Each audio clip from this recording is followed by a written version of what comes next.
Gene Hackman, Hollywood legend or unsolved mystery. He built an $80 million empire, won 2 Oscars, then vanished. Now, his shocking death has left behind chilling questions. What really happened in his final days?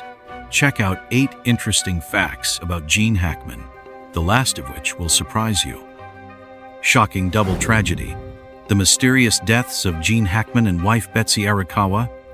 In a chilling turn of events that has left Hollywood and fans worldwide in utter disbelief, legendary actor Gene Hackman and his wife, classical pianist Betsy Arakawa, were found dead in their Santa Fe, New Mexico home on the 26th of February, 2025. The couple's lifeless bodies were discovered alongside one of their cherished dogs, adding a haunting layer to this tragic narrative. Hackman, aged 95, and Arakawa, 65, were discovered by a maintenance worker who, after receiving no response at the door, peered through a window to witness a scene that could rival any cinematic thriller. The actor's body lay near the entrance, suggesting a sudden collapse, while Arakawa was found in the bathroom, prescription bottles ominously scattered nearby. One of their dogs, an Australian Kelpie, was found deceased near Arakawa, while their 2 other dogs were found alive on the property. Initial investigations ruled out foul play and carbon monoxide poisoning, despite the discovery of a minor gas leak that was deemed non-lethal. Data from Hackman's pacemaker indicated his heart ceased beating on the 17th of February, 9 days prior to the grim discovery. The couple's bodies had begun natural mummification, indicating they had been deceased for some time before being found. The enigmatic circumstances surrounding their deaths have led to widespread speculation. Some experts propose that the stress or shock from discovering a spouse's death could have induced a fatal event in the other, especially considering Hackman's known heart condition. However, with toxicology reports pending, the exact cause remains shrouded in mystery. The film industry mourns the loss of Hackman, a cinematic titan whose career spanned over 5 decades, earning him 2 Academy Awards among numerous accolades. At the 97th Academy Awards on the 2nd of March, 2025, actor Morgan Freeman delivered a heartfelt tribute, referring to Hackman as a dear friend and lauding his monumental contributions to cinema. This unforeseen double tragedy not only marks the end of an era in Hollywood, but also leaves an indelible void in the hearts of those who admired and loved the couple. Do you feel sorry for the death of the Hackmans couple? Comment yes. Inside Gene Hackman's $80 million empire. For over 6 decades, Gene Hackman didn't just dominate Hollywood, he built an empire. With a net worth estimated at $80 million, his fortune came not only from blockbuster paychecks, but also from real estate, brand endorsements, and even a surprising second career as a novelist. His acting career alone made him one of the highest-paid stars of his era. In 1972, he earned a staggering $1.2 million for his intense performance in The Poseidon Adventure, a sum unheard of at the time. But it was Superman 1978 that cemented his Hollywood power. Hackman pocketed $2 million for playing the iconic villain Lex Luthor, a role that became one of the most legendary in superhero history. He continued commanding massive paychecks, bringing in $1.3 million for The Quick and the Dead and Lucky Lady. But Hackman didn't just rely on Hollywood. He played the financial game like a mastermind. His real estate portfolio was equally impressive. His Santa Fe mansion, which he bought in the 1980s, has skyrocketed in value, now worth an estimated $3.8 million. But that's just one piece of the puzzle. He previously owned a sprawling estate in Montecito, California, and a cliff-top property in Pebble Beach, proving that his wealth wasn't just in the bank, it was built into some of the most sought-after properties in the country. And then there was his voice, a deep, commanding presence that wasn't just perfect for films, but also for advertising giants. Hackman became the voice of Lowe's home improvement, lending his authority to commercials that reached millions and added another lucrative stream to his fortune. Even after retiring from Hollywood, Hackman didn't stop making money. He transitioned into writing, publishing 3 historical novels, starting with Wake of the Perdido Star in 1999 and followed by Pursuit in 2013. Though his books weren't runaway bestsellers, his Hollywood reputation ensured they always attracted attention and steady sales. From blockbuster earnings to luxury estates and a hidden literary career, Gene Hackman's empire was built on talent, strategy, and an undeniable ability to stay ahead of the game. $80 million? That's just the surface of a fortune, as legendary as the man himself. Gene Hackman, the Hollywood titan who conquered the silver screen. In a career spanning over 6 decades, Gene Hackman didn't just act, he dominated Hollywood, earning legendary status with an unstoppable mix of grit, talent, and versatility. With 2 Academy Awards, 2 BAFTAs, 4 Golden Globes, a Screen Actors Guild Award, and the prestigious Silver Bear, Hackman's career is a masterclass in cinematic excellence. His name became synonymous with powerful performances, whether playing flawed heroes, ruthless villains, or morally complex anti-heroes. The 1970s marked the golden era of his fame, when he skyrocketed to A-list status. In 1971, his role as Inspector Jimmy Popeye Doyle, a relentless cop in a gritty action thriller, earned him his first Oscar for Best Actor, launching him into superstardom. Then came French Connection II, 1975, where he reprised his Oscar-winning role, proving that his talent wasn't a one-time phenomenon. But it was 1978's Superman, the movie that made him an international icon, as he brought Lex Luthor, the ultimate comic book villain, to life, a role he would return to in 3 sequels. In 1986, he starred in Hoosiers, one of the greatest sports films of all time, playing Coach Norman Dale, a performance that left audiences inspired. But his greatest villainous role came in 1992 with Unforgiven, where he portrayed the brutal sheriff, Little Bill Daggett. His chilling performance in Clint Eastwood's legendary Western earned him his 2nd Academy Award, this time for Best Supporting Actor. In 1995, Crimson Tide paired him with Denzel Washington in an electrifying showdown of power and tension aboard a nuclear submarine. Even as Hollywood changed, Hackman remained a force to be reckoned with. In the 2000s, he delivered another career-defining performance in The Royal Tenenbaums, 2001, playing the eccentric Royal Tenenbaum, a role that won him a Golden Globe.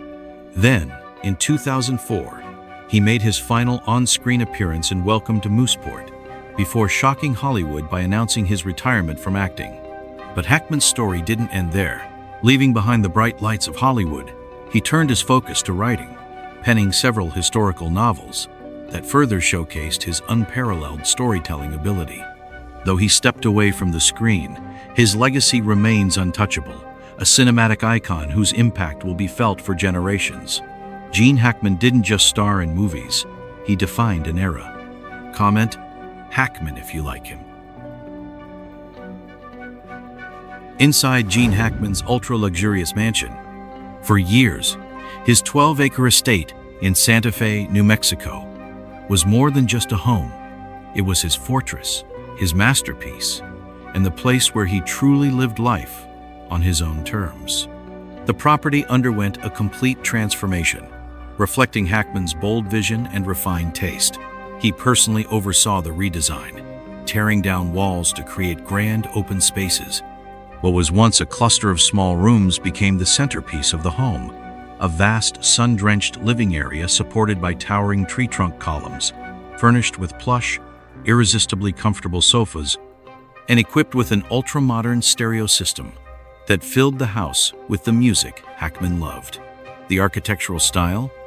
A striking fusion of Pueblo, colonial New Mexico, and Spanish influences, blending history, artistry, and luxury into one breathtaking estate. But this wasn't Hackman's first venture into elite real estate. In the 1980s, he owned a 25-acre estate in Montecito, California, which he sold for $5.5 million in 1985.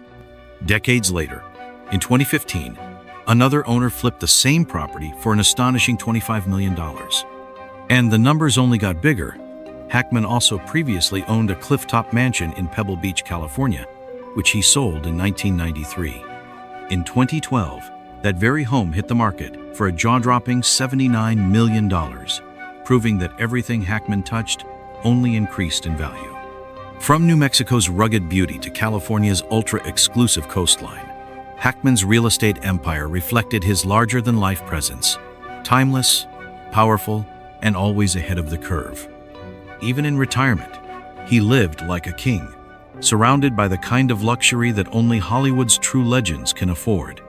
And if these walls could talk, they would tell the story of a man who built his own kingdom, one mansion at a time. Inside Gene Hackman's $5 million car collection, classic icons and ultimate luxury.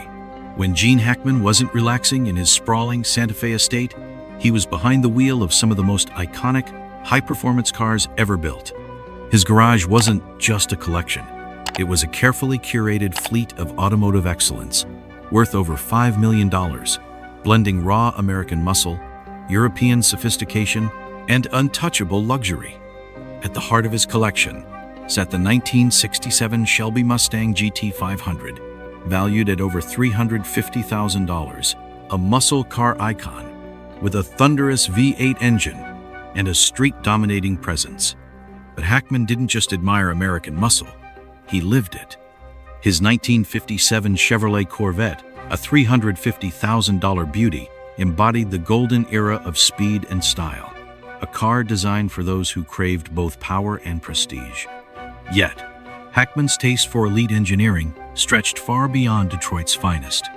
His 1964 Aston Martin DB5, worth $1.5 million, was the ultimate statement of British refinement and espionage-level cool. Yes, the same model James Bond made famous. Adding to his rare collection, he owned a Bristol 401, a handcrafted British Grand Tour worth $400,000, built for those who demanded exclusivity and elegance in every detail. Of course, no legendary car collection is complete without Italian firepower and German precision. Hackman's Ferrari 308 GTS, valued at $250,000, was the ultimate prancing horse, blending speed, craftsmanship, and racing heritage. Meanwhile, his Porsche 911 Turbo, worth $200,000, delivered raw, unfiltered adrenaline, a car designed for those who never settle for second place. And when it came to absolute luxury, Hackman didn't hold back. His Rolls-Royce Phantom, valued at $600,000, was a rolling masterpiece of handcrafted perfection, the kind of car fit for Hollywood royalty. But Hackman's passion for high-end travel wasn't limited to the road. He also owned a private jet, estimated at $10 million, ensuring that he could fly in ultimate comfort and style, no matter where life took him. A true Hollywood legend, his taste in cars, planes, and yachts was as commanding as his presence on screen. He didn't just own luxury, he defined it. Gene Hackman's untold love story, 2 marriages, Hollywood fame, and a tragic ending. Behind the Oscar-winning performances and Hollywood stardom, Gene Hackman lived a private yet deeply complex personal life. Unlike many of his A-list peers, he avoided scandals, stayed out of the tabloids, and kept his personal affairs away from the spotlight. But the story of his 2 marriages, one that lasted 3 decades, and another that stood the test of time until his final days. His first marriage was to Faye Maltese, a bank secretary, in 1956. Together they had 3 children, Christopher Allen Hackman, Elizabeth Jean Hackman, and Leslie Ann Hackman. But despite the strong foundation, Hollywood's relentless demands took a toll. With Hackman constantly on set, chasing roles and building his empire, his marriage slowly unraveled. After 30 years, they officially divorced in 1986, a casualty of a career that required him to be everywhere but home. Then came Betsy Arakawa, the woman who would become his lifelong companion. A classical pianist, Betsy met Hackman in the 1980s at a gym where she worked, and despite their 30-year age difference, an undeniable connection formed. By 1991, they were married, and unlike his first marriage, this one was built on shared solitude, mutual respect, and a life away from Hollywood's chaos. Though they never had children together, Betsy was Hackman's rock, standing by his side as he left the film industry and embraced a quieter life in Santa Fe, New Mexico. Their love story took a heartbreaking turn in 2025 when the couple was found dead together at their home, marking the tragic end to a lifelong partnership. Hackman's life was filled with power, fame, and fortune, but in the end, it was his quiet devotion to his second wife that defined his final chapter. His story wasn't just about Hollywood dominance, it was about love lost, love found, and a legend who left the world on his own terms. Inside the life of Gene Hackman, Hollywood's billion-dollar legend. Born Eugene Allen Hackman on the 30th of January, 1930 in Danville, Illinois, his journey to stardom was anything but conventional. His passion for acting sparked at just 10 years old, but life had other plans. At 16, he dropped out of high school and, after lying about his age, enlisted in the Marine Corps, where he served as a field radio operator for 4.5 years.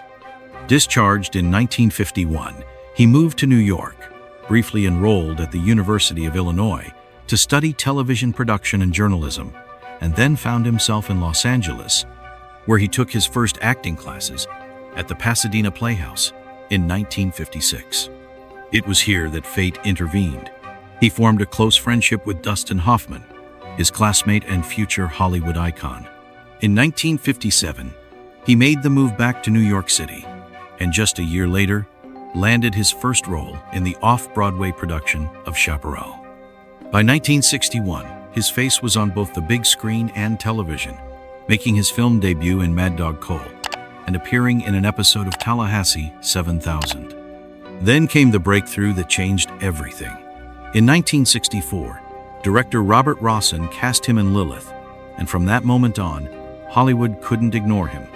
The 1970s cemented his legend, with standout roles in I Never Sang for My Father and the blockbuster Superman. Hackman's career spanned decades of unforgettable performances, from crime thrillers to intense dramas. He delivered a career-defining performance in Wes Anderson's The Royal Tenenbaums, 2001, earning critical acclaim and a string of awards.